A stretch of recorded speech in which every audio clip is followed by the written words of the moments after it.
Hello, I'm Zoe Antoniades and I'd like to tell you all about my brand new book, the first in a series about twins, Callie and Jimmy. So here I am, I'm the author. I came up with the ideas for the stories and put them together on the page.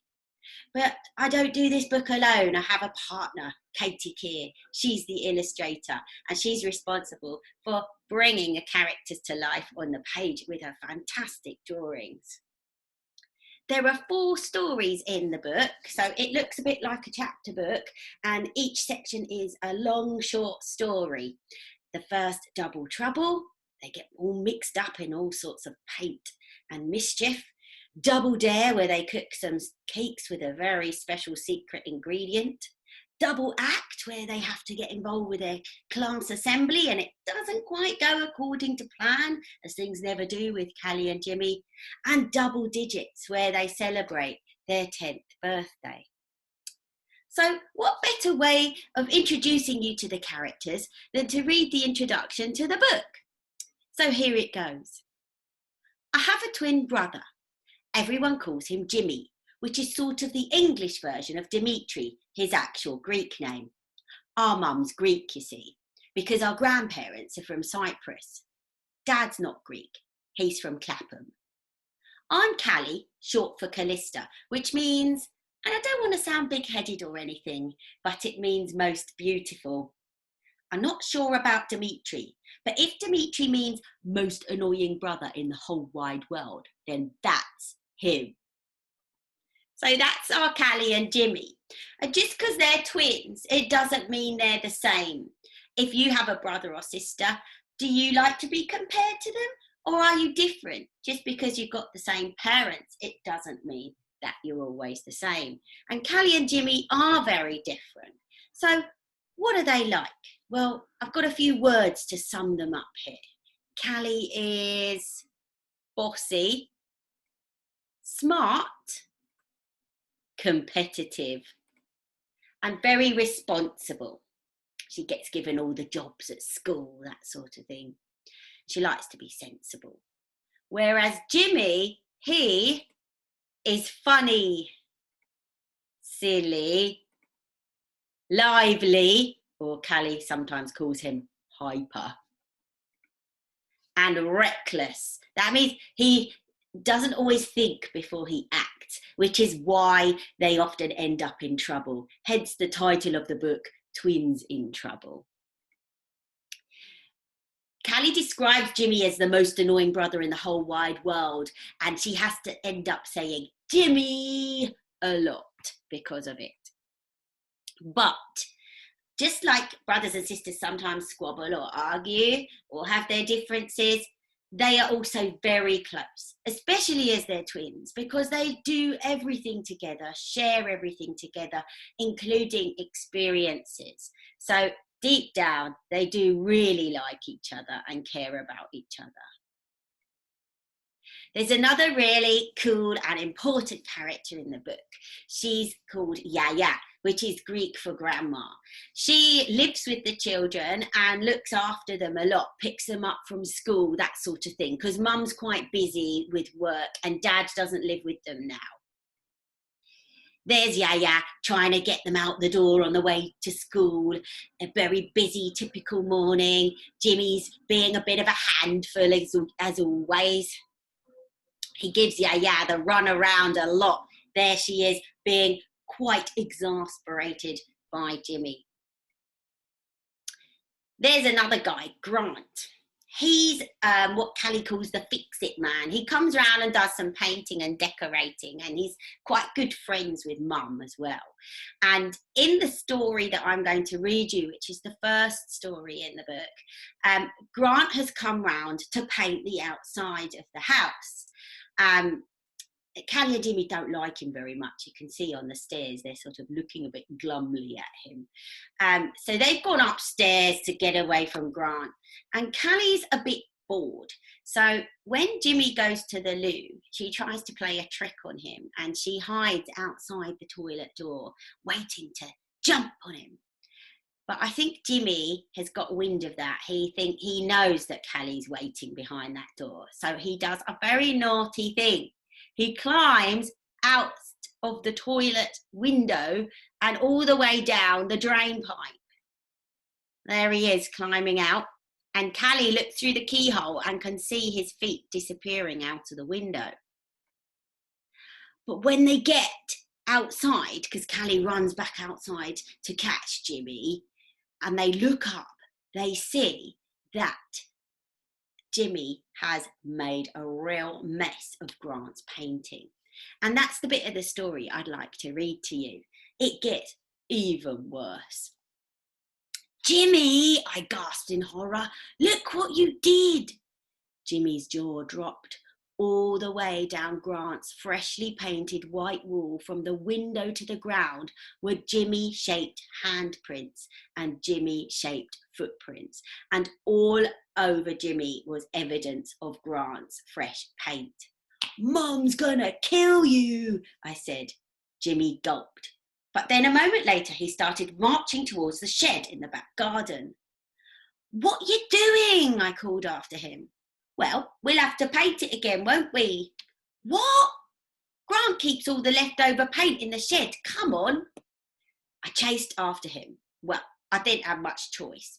I had a bad feeling in my belly about it, but I couldn't think of a better plan, and Jimmy was already unbolting the shed door. We aren't really allowed in the shed. It's full of rusty old tools and dented pots of paint, and the air has a toxic smell from that brown stuff from coating the fence with. It's jam-packed with our old bikes and a huge lawnmower and years' worth of junk. We could hardly move in there, but worst of all, there were cobwebs everywhere, all over the ceiling, in every corner and covering the dusty window, which meant only one thing: spiders. Let's hurry up, grab what we need and get out of here, Jimmy. Jimmy handed me a large tin of Grant's white paint and one of those roller things with a tray, and I put them down on the grass. Getting the ladder out wasn't so easy. It was trapped behind all the other stuff. Jimmy made a right racket clambering over the bikes and the mower to reach it. Be careful, Jimmy, you're going to wake Yaya. Well, you could try helping me instead of beefing about it then, couldn't you? He's so annoying. He was lucky I was there at all. It was him who got us into this mess, as always. He pulled out the ladder and swung it round his overhead. Jimmy, watch out! It only just missed the shed window. Unfortunately, it didn't miss me. Ouch! Sorry, sis. Whatever, let's just get out of here and get this over with, I grumbled. Armed with the paint, roller and tray, and with all the ladder between us, we marched back over to the house. We leaned the ladder against the wall and gazed up to the top. It seemed ever so high, but the wall was a right mess and it needed sorting before Mum and Grant got back. They were out buying wallpaper at the DIY shop. Jimmy tried to get the lid off the paint. It's stuck, he wheezed. Well, get something to yank it open with then, I said. Like what? I don't know, find something sharp. Jimmy dashed back to the shed. I stayed where I was. I wasn't in any hurry to revisit the spider den. He soon returned with a long metal pole with a curved forked spike on the end. That's a bit extreme, isn't it? Can't see you coming up with any better ideas, huffed Jimmy, and he started trying to wrench open the paint pot lid. It came away all right. Bam! There was an explosion of paint, which splattered all over my leggings and top. My favourite unicorn rainbow top too. Jimmy! But Jimmy ignored me and started tipping the paint into the tray like Grant does. Then he rolled the roller thing in it and sloshing it all about and making a right mess of that too. This is a really bad idea, Jimmy. I think we should just stop. It's cool, sis, it's cool. I've got this. You just hold the ladder steady. Again, I had no choice. Jimmy was already clambering up the ladder, roller in one hand and holding on with the other. I was terrified. How could he do that one-handed? The ladder wobbled and creaked as Jimmy continued up to the top. He started covering over the messed up paintwork with the roller. Actually, the first few goes weren't that bad, but then there was a giant scuff that was a bit further away. Why don't you come down and we'll move the ladder over a bit, I suggested. Nah, it's okay. I reckon if I just stretch, I can just reach. And that's when Jimmy lost his footing.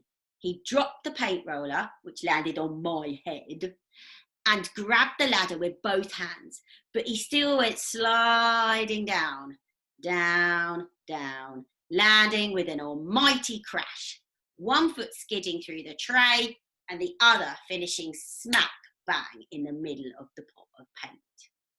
It was the worst timing ever because Mum and Grant literally got back at that moment. They must have heard the noise because they came running with Yaya as well and gawped at the total devastation. And they clearly didn't see the funny side. Yaya clipped Jimmy round the ear and said, "What you thinking? You could to be break your neck." And there's more to it than that, how they sort of get out of that trouble there. And you can read the rest in Callie and Jimmy later on. So sometimes people ask me lots of questions. I like to visit schools and talk to you all about how I write and where I get my ideas from.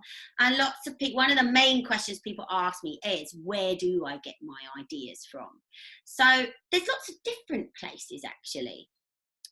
The first place is family and friends. So a lot of the characters, they're not exactly people from my family and my friends, but they're a bit like them. And maybe I draw on some of their characters or my feelings of relationships that I have with them. So I'm not a twin, but I did have a brother who was very close to me in age when I was growing up. So I know what it's like to sort of fight and play with a brother and experience life quite closely connected to him. So those experiences and feelings do feed in.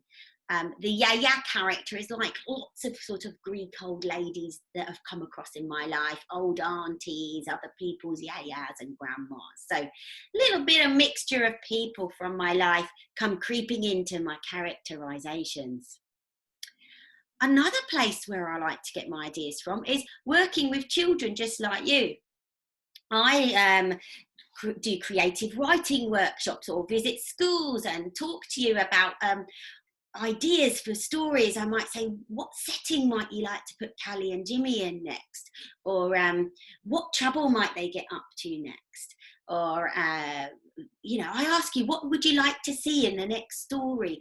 And you seem to have all sorts of brilliant ideas. So I love sharing ideas with you in schools or in workshops.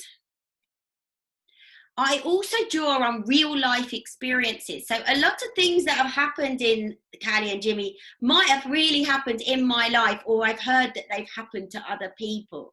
But I don't tell them exactly how they are, because that would be like a biography or an autobiography. And I take more the best bits and storyfy them and use them where they work well in a story. So in the third story, for example, when they do an assembly in school, they have a pantomime cow costume to do the play of Jack and the Beanstalk. And Callie and Jimmy get inside the cow. And when I was younger, me and my friend Kate, we got inside the pantomime horse costume for fun. So I sort of know what it's like. And the bit about trying to creep up on Jimmy and make him jump outside when he comes out of the loo, that was something I always used to do. And one time, it wasn't actually Jimmy, it was my uncle. We were trying to make him jump. And it was my uncle who climbed out of the toilet window. Pretty naughty, not a good example, but it found its way into a story many years later. So lots of things that happen in real life get taken and used in stories, but adapted and developed.